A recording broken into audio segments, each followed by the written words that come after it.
Bonjour les sportifs connectés, c'est Jérôme du blog montrecadogps.fr.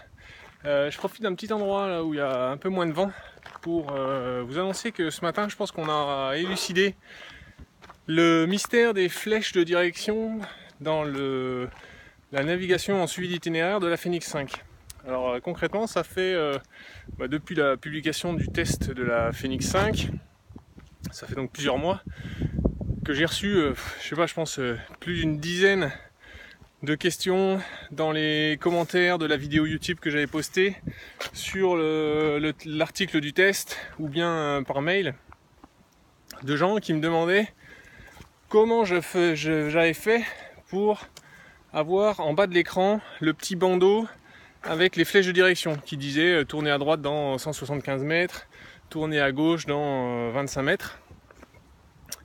Et comme je n'avais pas de Fenix 5, et je ne me souvenais pas avoir fait de réglage particulier, je ne trouvais pas de réponse. Et là ce matin, en jouant avec les différentes cartographies de la Fenix 5X, je me suis dit que j'avais trouvé d'où venait le problème. En fait, c'est absolument pas un réglage de la montre, vous allez voir.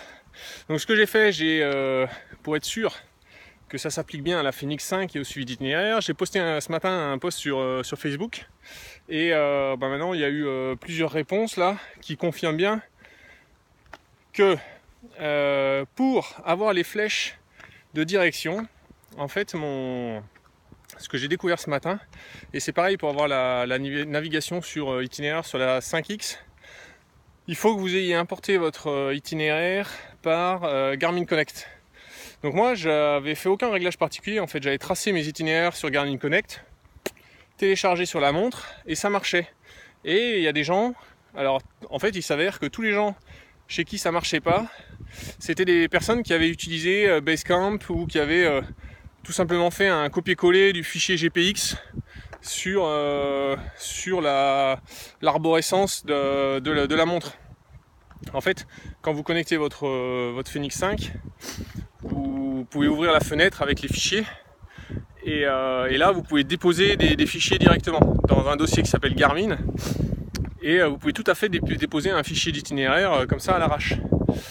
Et donc il s'avère que c'est tous ces gens là qui n'avaient pas de flèche d'indication. Donc je pense que ça confirme bien qu'il faut avoir téléchargé son itinéraire via Garmin Connect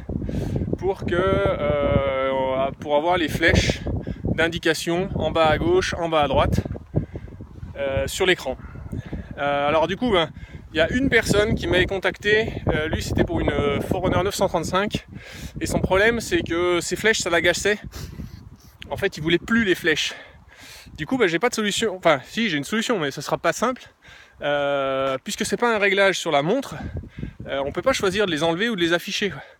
Mais la seule solution du coup ce serait de ne pas transférer des itinéraires via Garmin Connect mais de sauvegarder le fichier GPX, d'aller le chercher sur votre bureau ou autre et de le faire un copier-coller ou un couper-coller dans le dossier Garmin de votre Garmin Fenix 5. Voilà, s'il y a d'autres soucis, envoyez-moi un message, un commentaire en bas de l'article. Je préfère les commentaires parce que comme ça tout le monde peut en profiter de la même manière. Là du coup c'est aussi pour ça que je réponds en vidéo parce que comme ça profitera à tout le monde et je ferai de mon possible pour y répondre en fonction de ma disponibilité et des fois du temps que je mets pour trouver la solution. Sur ce, je continue. Je collecte des données sur le test la Vivo Active 3 et Fenix 5X. Mais il faudra encore attendre quelques semaines pour les tests complets. Mais ça sera fait avant Noël, promis.